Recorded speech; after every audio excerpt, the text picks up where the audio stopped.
I'm wondering, when you deal with these cases on a daily basis, how have these cases affected your life as a person?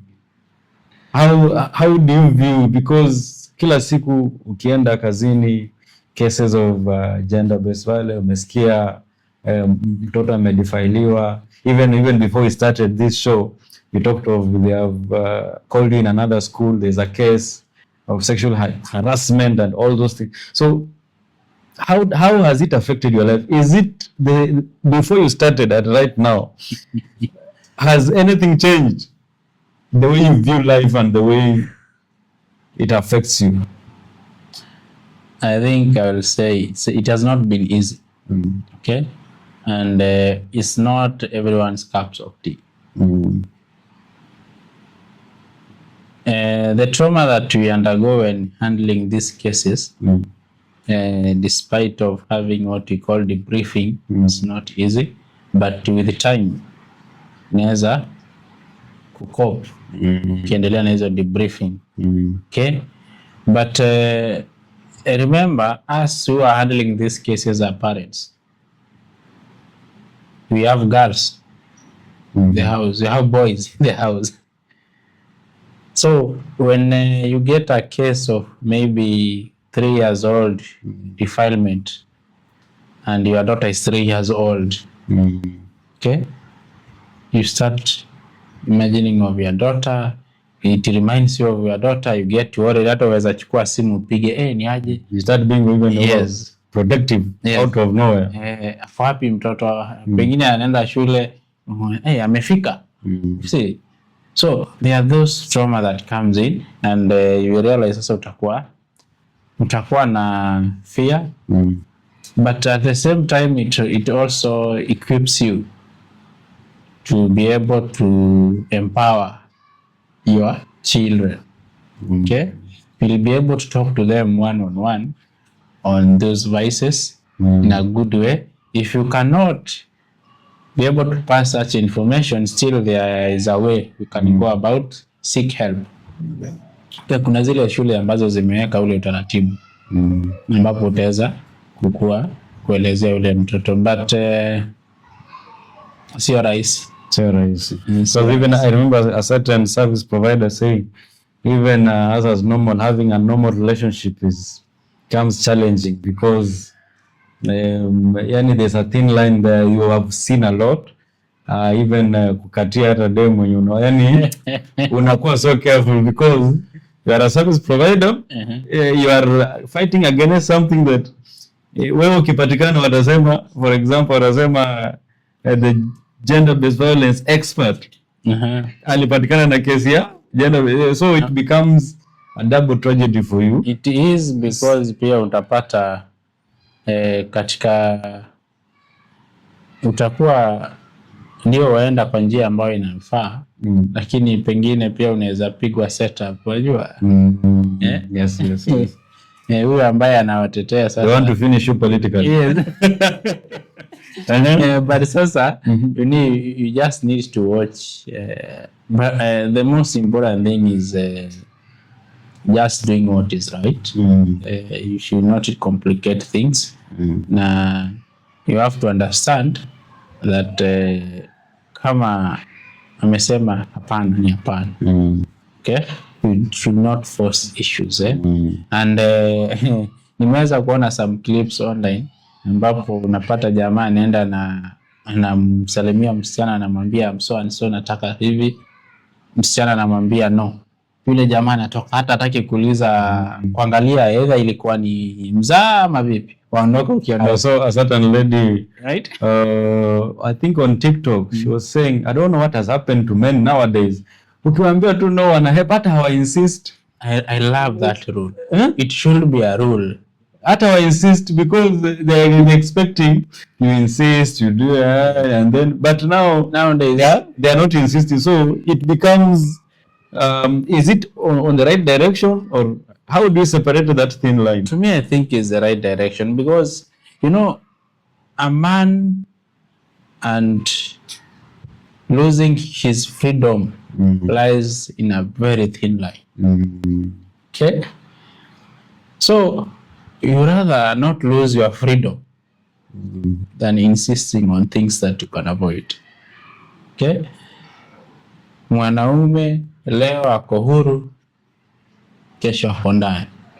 And more than 70% cases of defilement, when you go to the prison, 70% of those men say it's because of sexual issues. Yes. So most men are in because of the sexual issues, either the defilement or rape, which is also making it like it can be a setup, or it can also be something that you've planned. But my concern was, of course, we focus on the survivors, we focus on the perpetrators, but the expert, this person who is handling all these things, how are they being supported? Because you can come out of there and you view the world different. Every day you're handling problem. When you come out, you look at yourself and you see you're only seeing problem. Even if you go to your house, sitting with the wife is expecting you to cheer up, but now you're only seeing problems which you have been handling. So it sometimes become hectic, but the way you've mentioned, there's debriefing. Yes. Which is very important. Very important. So that it can help you maneuver around. And also to add on that, wherever you feel like you cannot handle a case, always refer to your colleague. Okay? You should not die alone. If you feel you are not comfortable, don't handle that case. Remember, your safety comes first. And when you are not in your proper state of mind, you cannot handle that case. So it's an open way of how we deal with such matters. Yes, I've referred several that I feel no, I am not comfortable. Yes. When you feel that inakutraumatized, you just release it. Yes. Don't die with it. It's interesting. Yeah, a very interesting conversation. I hope you're following, and would like to hear your comments, your feedback, and what we should handle, especially on gender-based violence. Now we've talked about defilement. Now let's go down to rape. And before we go to rape, yes, maybe we can mention on ajua pia ni mzuri mtu ajue kama umepatikana you are guilty. What next? The legal. Yes. Okay. And during the period of your case, then you are found guilty. For a case of defilement, you are sentenced depending on the age of the survivor. The survivor, yes. Okay. The reference will be the age of the survivor, and something else can be added on top of it. Because if the defilement has occurred and in the process ulimuuma yule mtoto, right? Ulimpiga, ulimstrangulate. No, that's now physical part of it. So utapata if a case of defilement of 11 years and below, 11 years and below, that is 20 years imprisonment. No, not even 20. It's life imprisonment. Okay? But sasa utapata hata kama pengine ilikuwa uwekwe hiyo 20 kwa ili 12 to 16, utapata hiyo unafaa upewe 20 years, lakini pia kulikuwa pia ulimuumiza, ulifanya madhara mengine, sasa ataongezwa pale. Unapata instead ya 20 umepata 30, 40. Okay?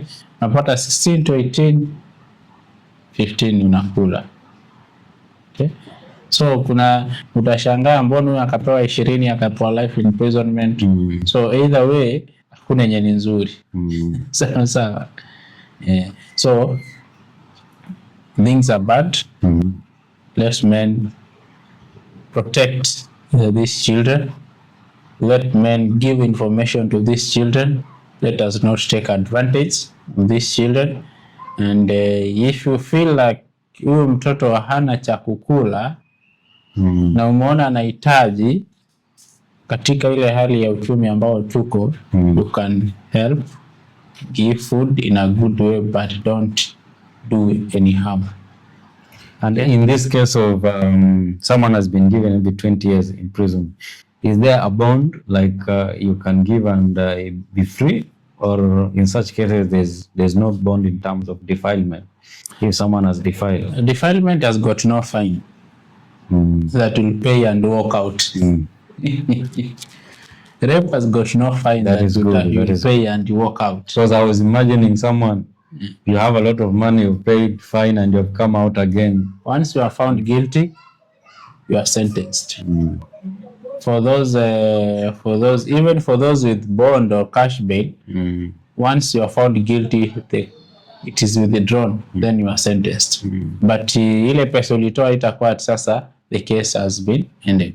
And if the case pengine kesi imeisha leo, then kukawa yule mwadhiriwa kafeel justice was not served, the case can still be opened.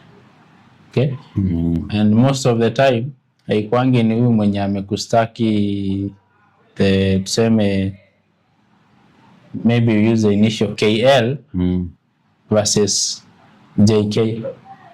Hapana, itakuwa ni state or the republic versus this perpetrator. So in fact, the matter is taken by the government. It's not the survivor. It's not the survivor. It's not the government against the perpetrator. Yes, the perpetrator. So the case can be open anytime and it's a criminal in nature. So hakuna kuponea. And if people think they can wait for the perpetrator of defilement amalize kifungo arudi kwa community, ni muda mrefu atasubiri. By the same time, remember the hostility in the community. Even the perpetrator wakati anakuwa discharged from the prison, atakuwa received vipi? See, so generally it affects the perpetrator in a bad way.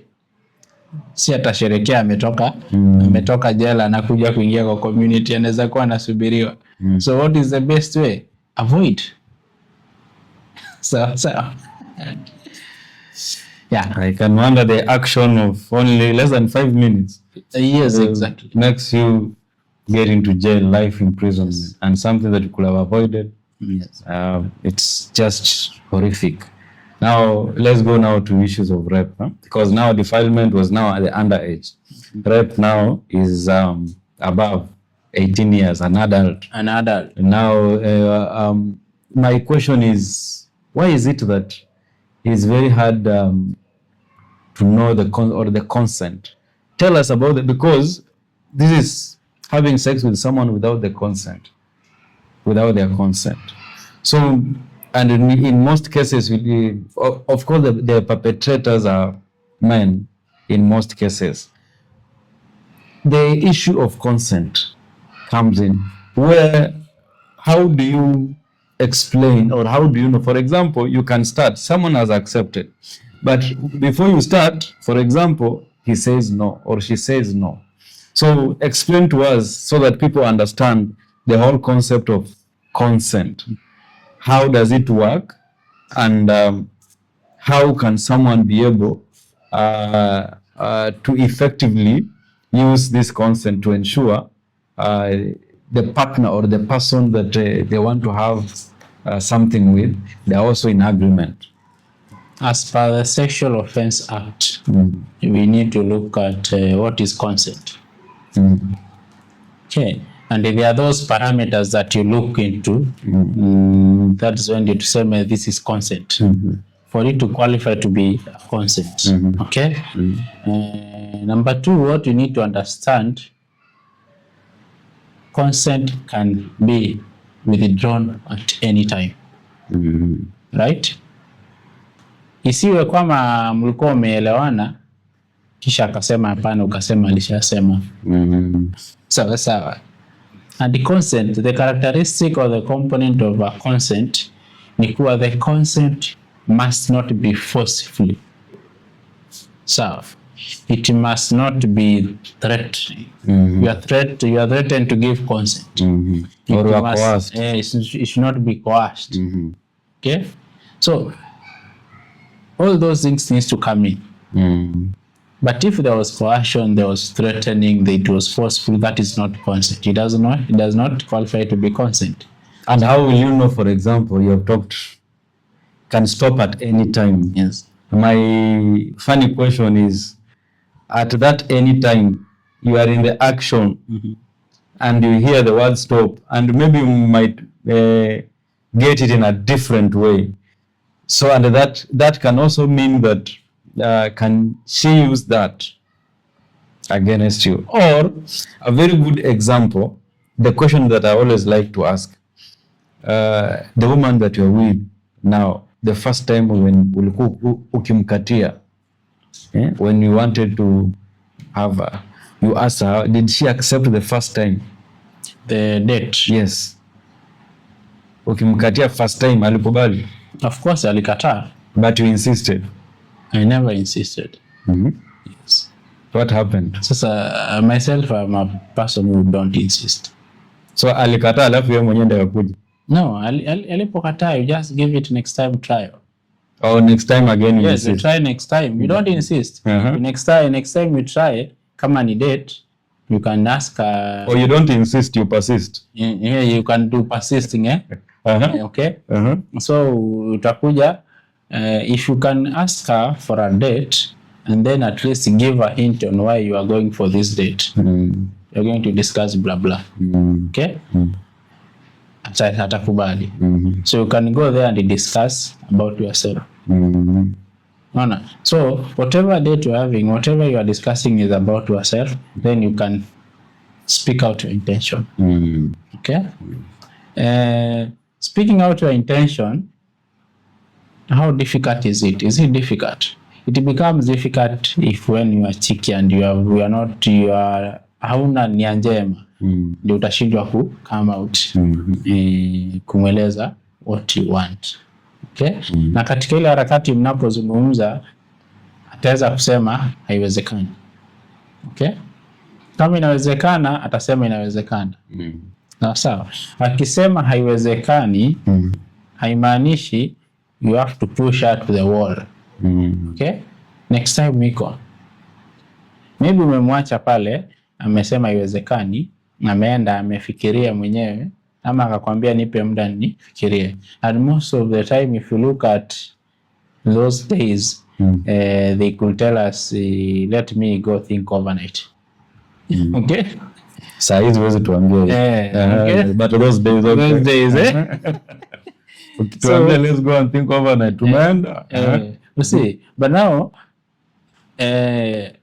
that time of katika ile date mtaweza kuzungumza na mtaweza kuelewana. Okay. But sasa isiwe kuwa kwa vile mmeenda katika ile date mkaenda mkakunywa mkakula, that is a yes. It's not. Have you in agreement? Yes, we are in agreement. Yes. That is not a yes. Some other men feel like when you accept their gift and yes, it means you'll also reciprocate. Yes. But another man was telling me that what do you expect? Tumechoka, tumeenda tumekula. I'm not your brother, I'm not your father. Why are you eating my money? Why are you spending with me? We had a good time. So it's for us men to develop a character that we need to change that behavior. And if the like lady now insists, the case now of you have invited a woman to your house. Now the question will come in: why did you go to his house? Yes, if he did not want. And she came to my house. She came. Even the community will be si mwenyewe ndiye alijileta. Now you can imagine a case that amejileta kwa ile nyumba and you agreed on the event. Then in the process amejileta, mmekubaliana, kisha aka withdraw consent. Okay? You know that still becomes rape.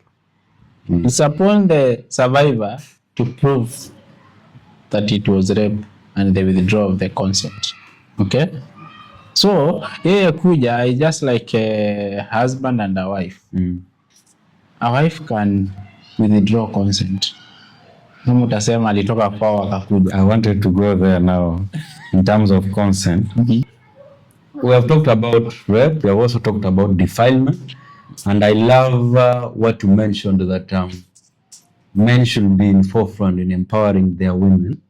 Yeah. Because if you empower your woman, then you ease the burden. Because I know so many men are also suffering in silence, and they explode in terms of maybe those vices that you see, and if you are able to empower the women around you or your wife, it's easier, and the burden even becomes easier, because and that is very key in also addressing. So moving forward, how do we address this violence, especially rape and defilement?